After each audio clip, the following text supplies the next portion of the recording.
उत्तर प्रदेश की बेसिक शिक्षा व्यवस्था को लेकर सियासी पारा चढ़ता जा रहा है। सरकार के स्कूल मर्जर आदेश के खिलाफ अब एक बड़ा विरोध खड़ा हो गया है। अपनी जनता पार्टी के राष्ट्रीय अध्यक्ष स्वामी प्रसाद मौर्य ने इस फैसले को गरीबों के बच्चों के भविष्य पर हमला बताया है। स्वामी प्रसाद मौर्य ने मां महिम राज्यपाल को संबोधित एक 5 सूत्रीय मांग पत्र सौंपते हुए मांग की है कि 16 जून 2025 को जारी स्कूल मर्जर वाला शासनादेश तत्काल वापस लिया जाए। उनका कहना है कि इससे प्रदेश के करीब 27,764 विद्यालयों को बंद करने की नौबत आ जाएगी। मौर्य का आरोप है कि इस योजना से गांव गरीब और कमजोर तबकों के बच्चे सबसे ज्यादा प्रभावित होंगे, खासकर बालिकाएं जिन्हें अब 3 से 5 किलोमीटर दूर स्कूल जाना पड़ेगा, जिससे इन बालिकाओं की स्कूलों से ड्रॉप आउट दर बढ़ सकती है।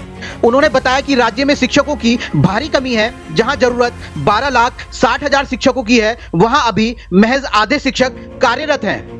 ऊपर से शिक्षकों को 31 अन्य विभागीय कार्यों में लगाया जा रहा है, जिससे शिक्षा की गुणवत्ता गिरती जा रही है। मौर्य ने सरकारी स्कूलों के निजीकरण की साजिश का आरोप भी लगाया है।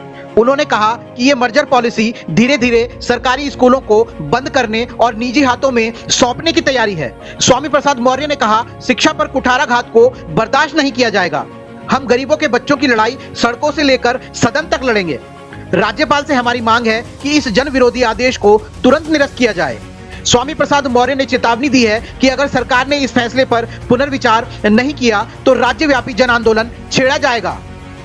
अब देखना यह है कि सरकार अपने फैसले पर अडिग रहती है या शिक्षा के इस विवाद पर कोई रास्ता निकालती है। देखिए लखनऊ से विधान केसरी के लिए राहुल ठाकुर की ये रिपोर्ट।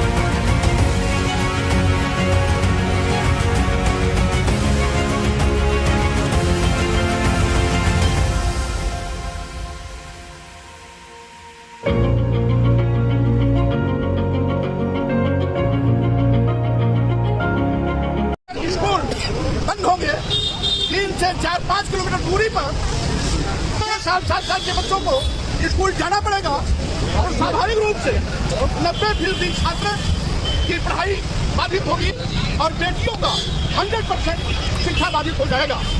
यानी जो सरकार पढ़े बेटियां का नारा देती है, अपने हित के नारे का ठीक उल्टासी कर रही है, जो बहुत ही निंदनीय है। यही नहीं, इसके पहले भी 28,000 प्राथमिक विद्यालयों का संविलियन किया, यानी जिन 28,000 प्राथमिक विद्यालयों का संविलियन साल भर पहले किया गया, उसमें 28,000 प्राथमिक विद्यालयों के हेडमास्टर की पद समाप्त हो गई, यानी 28,000 पद समाप्त।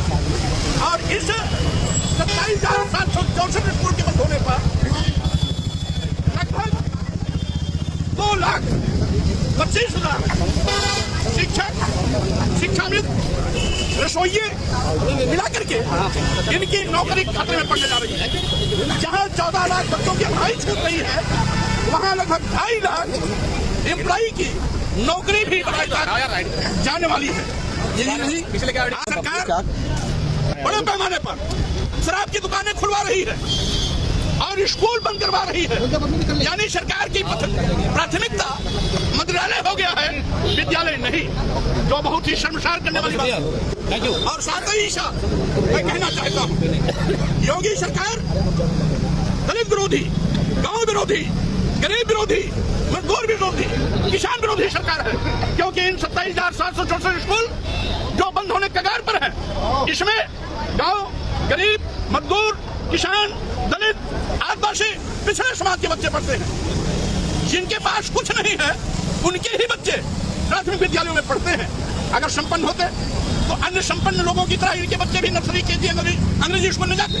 यानी यह सरकार आज प्राथमिक विद्यालयों को बंद करके गांव, गरीब, मजदूर, किसान, दलित, आदिवासी, पिछड़ों के बच्चों को अशिक्षित बनाने पर तुली हुई है, जो न केवल आरटीई एक्ट का दुरुपयोग है बल्कि नीति निर्देशक तत्व अनुच्छेद 26 का भी उल्लंघन है। इसके साथ ही साथ भारतीय संविधान की दी गई व्यवस्था का भी ये अपमान है।